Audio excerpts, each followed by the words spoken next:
इयत्ता 7वी प्रज्ञाशोध परीक्षा विषय मराठी। आज आपण कार्यात्मक व्याकरण या घटकातील वर्णविचार हा उपघटक पाहणार आहोत। तर आपण काल त्याबद्दल सविस्तर माहिती पाहिलेली आहे। आज आपण त्यावरचे काही नमुना प्रश्न पाहूयात। प्रश्न पहिला, खालीलपैकी दंतोष्ठ वर्ण कोणता? तर आता दंतोष्ठ वर्ण म्हणजे काय सांगा? दात आणि ओठ यांचा स्पर्श होऊन आपण ज्या वर्णाचा उच्चार करतो तो वर्ण। पर्याय बघा, द, व, न आणि म। तर या ठिकाणी व या ह्याचा उच्चार आपण बघा दात आणि ओठ याचा वापर करून करतो, म्हणून याला काय म्हणायचं? दंतोष्ठ वर्ण। धृतराष्ट्र या शब्दात एकूण किती वर्ण आहेत? तर जेव्हा असा एखादा शब्द दिलेला असतो तेव्हा आपल्याला त्याची फोड करावी लागते, म्हणजे ते प्रत्येक अक्षर कसं तयार होतं। तर या ठिकाणी पहा, ध्र कसं तयार होतं? ध अधिक रू। त्यानंतर त कसं तयार होतं? त अधिक अ। त्यानंतर रा कसं तयार होतं? र अधिक आ म्हणजे रा।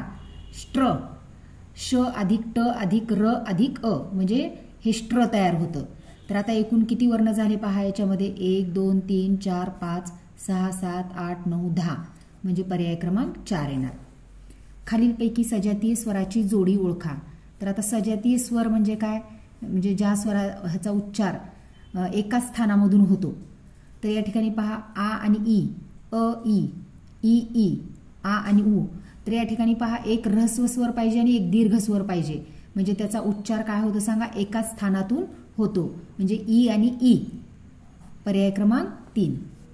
खालीलपैकी चुकीचा पर्याय कोणता? ए बरोबर आ अधिक ई, ओ बरोबर अ अधिक उ, ए बरोबर आ अधिक ई, औ बरोबर आ अधिक उ।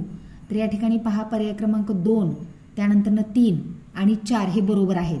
आणि पर्याय क्रमांक 1 जे आहे, ए बरोबर आ अधिक ई, तर ए बरोबर काय होतं सांगा? अ अधिक ई, ऱ्हस्व ई होतं या ठिकाणी, म्हणून हा चुकीचा पर्याय आहे। राष्ट्रपती या शब्दात किती स्वर आले आहेत? 3 4 5 6। तर आता आपण यासाठी काय करूयात? राष्ट्रपती या शब्दाची आपण फोड करूयात।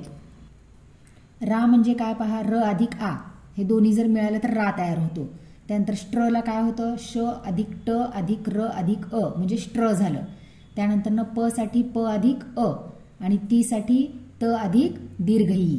तर यामध्ये स्वर किती आहेत म्हणले आपल्याला? पहा आता, आ हे स्वर आहे, त्यानंतर अ हे स्वर आहे, अ हे स्वर आहे आणि ई, म्हणजे एकूण किती स्वर झाले? 1 2 3 4 म्हणजे पर्याय क्रमांक या ठिकाणी 2 हे उत्तर येणार।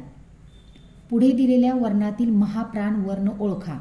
क, र, म आणि ह। तर कालच्या व्हिडिओमध्ये आपण पाहिलेलं आहे की महाप्राण कोणता आहे सांगा? ह आहे, म्हणजे या ठिकाणी पर्याय क्रमांक 1। खालीलपैकी चुकीची जोडी पर्यायातून निवडा। स्वर अधिक स्वर बरोबर संयुक्त स्वर, व्यंजन अधिक स्वर बरोबर अक्षर, व्यंजन अधिक व्यंजन बरोबर संयुक्त व्यंजन, व्यंजन अधिक स्वर बरोबर जोड शब्द। तर या ठिकाणी पहा, हे पहिले 3 पर्याय जे आहेत ते बरोबर आहेत व्याकरण नियमानुसार, परंतु या ठिकाणी व्यंजन अधिक स्वर बरोबर जोड शब्द होत नाही, तर काय होतं सांगा? जोडाक्षर होतं, म्हणून पर्याय क्रमांक 4 चुकीचा आहे। कोणत्या 2 वर्णाची उच्चारस्थाने देता येत नाहीत? आहा, न आणि व। तर आपण कालच्या व्हिडिओमध्ये पाहिलेले होते की अनुस्वार आणि विसर्ग यांची उच्चारस्थाने देता येत नाहीत, कारण ते वर्णानुसार बदलत असतात। म्हणजे या ठिकाणी पर्याय क्रमांक 1 आणि 2 हे। पुढचा प्रश्न पहा, अयोग्य विधान ओळखा। क्ष, ज्ञ ही संयुक्त व्यंजने आहेत, आहा या स्वरादी आहेत, ट आणि ड यांना पूर्ण उभा दंड असतो, श श स यांना उष्मी म्हणतात। तर या ठिकाणी पहा, आपल्याला अयोग्य विधान ओळखायचं आहे, म्हणजे चुकीचे विधान।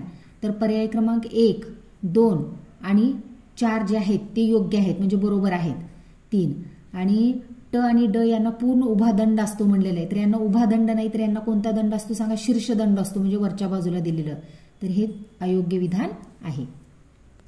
खालील विधाने लक्षात घ्या। मराठी भाषेत 48 वर्णांचा समावेश आहे। न म ही अनुनासिके आहेत, द ध ही कठोर वर्ण आहेत। मराठी भाषेत एकूण 34 व्यंजने आहेत। तर या ठिकाणी पहा, पहिला पर्याय जो आहे 48 वर्णांचा समावेश होतो, बरोबर आहे। न आणि म ही अनुनासिके आहेत, म्हणजे नाकातून यांचा उच्चार होतो, हेही बरोबर आहे। आणि मराठी भाषेत एकूण 34 व्यंजन आहेत, हा पर्याय सुद्धा बरोबर आहे। तर द आणि द ही कठोर वर्ण नाहीत, तर ही मृदू वर्ण आहेत, म्हणून पर्याय क्रमांक क जे आहे ते चुकीचं आहे। परंतु आपल्याला पर्याय काय दिलेले आहेत पाहिजे?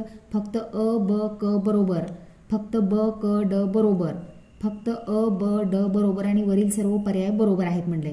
तर आपलं कोणकोणतं बरोबर आलंय सांगा. अ ब आणि ड हे बरोबर आहेत. म्हणजे पर्याय क्रमांक 3 मध्ये आहे बघा, अ ब ड बरोबर, म्हणजे हे उत्तर बरोबर आहे.